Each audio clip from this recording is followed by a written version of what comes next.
Saudari dan saudara yang terkasih di dalam Tuhan Yesus, marilah kita berdoa, doa yang diajarkan oleh Tuhan Yesus sendiri, dalam nama Bapa dan Putra dan Roh Kudus. Amin. Bapa kami yang ada di surga, dimuliakanlah namamu, datanglah kerajaanmu, dan jadilah kehendakmu di atas bumi seperti di dalam surga. Berilah kami rejeki pada hari ini, dan ampunilah kesalahan kami, seperti kami pun mengampuni yang bersalah kepada kami. Dan janganlah masukkan kami ke dalam pencobaan, tetapi bebaskanlah kami dari yang jahat. Ya Roh Kudus, hadirlah saat ini untuk memimpin dan membimbing kami dalam membaca firman Tuhan Yesus dan merenungkannya, sehingga kami dapat mengerti maknanya dan dapat kami laksanakan dalam hidup kami sehari-hari di tengah masyarakat kami. Pembacaan Injil Markus bab 4 ayat 26 sampai dengan ayat 34. Benih itu tumbuh menjadi lebih besar. Sekali peristiwa, Yesus mengajar di hadapan orang banyak. Katanya, beginilah hal kerajaan Allah itu, seumpama orang yang menaburkan benih di tanah. Lalu pada malam hari ia tidur, dan pada siang hari ia bangun, dan benih itu bertunas dan bertumbuh. Bagaimana terjadinya tidak diketahui orang itu. Bumi dengan sendirinya mengeluarkan buah, mula-mula tangkainya, lalu bulirnya, kemudian bulir-bulir yang penuh isinya dalam bulir itu. Apabila buah itu sudah cukup masak, orang itu segera menyabit, sebab musim menuai sudah tiba. Katanya lagi, dengan apa kita hendak membandingkan kerajaan Allah itu? Atau dengan perumpamaan manakah kita hendak menggambarkannya?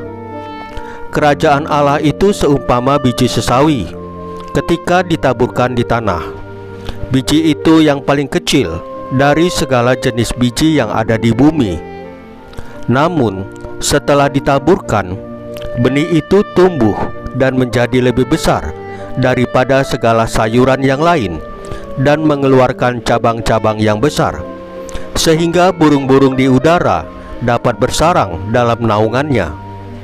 Dalam banyak perumpamaan yang semacam itu, ia memberitakan firman kepada mereka sesuai dengan kemampuan mereka untuk mengerti. Dan tanpa perumpamaan itu, ia tidak berkata-kata kepada mereka, tetapi kepada murid-muridnya ia menguraikan segala sesuatu secara tersendiri. Demikianlah sabda Tuhan. Terpujilah Kristus. Saudari dan saudara yang terkasih di dalam Tuhan Yesus, bacaan hari ini banyak menampilkan perumpamaan seputar tanaman.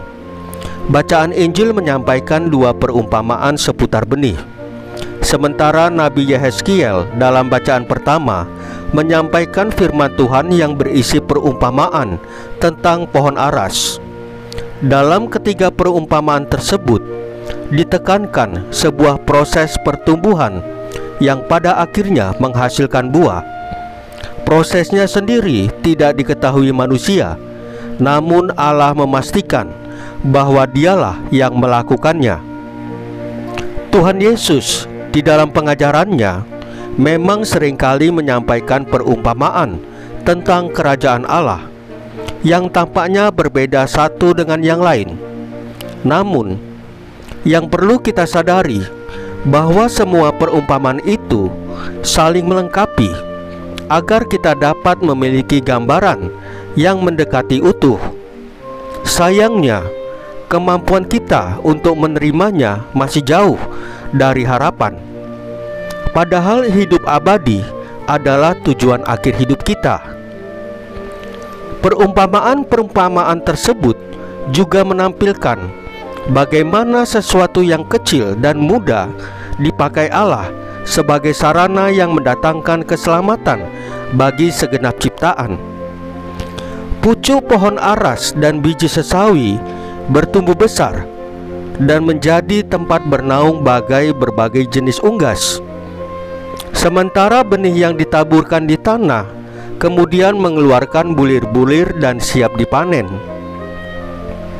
Memang, sebagai perumpamaan dapat dikatakan bahwa Tuhan Yesus tidak secara langsung sedang berbicara tentang alam dan kelestarian atau keutuhan ciptaannya.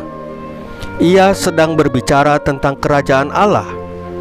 Akan tetapi, kita tetap dapat mengambil inspirasi bahwa kerajaan Allah itu mencakup seluruh alam semesta.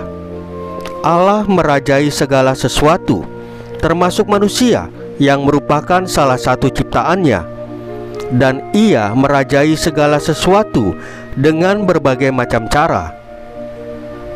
Kerajaan Allah yang amat besar itu tentu tidak dapat dimengerti sepenuhnya oleh manusia yang sangat kecil bila dibandingkan dengan seluruh alam semesta ini. Rasul Paulus juga menyadari hal ini ketika ia menyatakan, "Selama kami mendiami tubuh ini, kami masih jauh dari Tuhan." Selama masih berada di dunia, kerajaan Allah akan tetap menjadi misteri bagi kita. Kita belum sepenuhnya mengenal Allah di dunia ini. Meskipun demikian, ia melanjutkan, "Sebab hidup kami ini adalah hidup karena percaya, bukan karena melihat."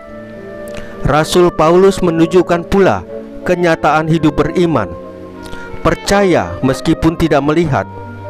Jadi, misteri kerajaan Allah bukan sekedar gagasan yang perlu dipahami, melainkan lebih daripada itu, yaitu suatu keyakinan yang perlu terus-menerus dipercaya dalam iman. Saudari dan saudara yang terkasih di dalam Tuhan Yesus, marilah kita berdoa. Ya Bapa, semoga dengan merawat alam ciptaan-Mu, kami boleh mencicipi misteri kerajaan-Mu yang begitu besar dan tak terselami. Dan dari hari ke hari, kami semakin rindu untuk bersatu dengan Engkau, kepenuhan hidup kami. Salam Maria, penuh rahmat, Tuhan sertamu. Terpujilah Engkau di antara wanita, dan terpujilah buah tubuh-Mu Yesus. Santa Maria, Bunda Allah, doakanlah kami yang berdosa ini, sekarang dan waktu kami mati. Ya Tuhan Yesus, tambahkanlah iman kami hanya kepadamu saja, karena hanya Engkaulah Tuhan dan Juru Selamat kami satu-satunya, tidak ada yang lain. Dalam nama Bapa dan Putra dan Roh Kudus. Amin.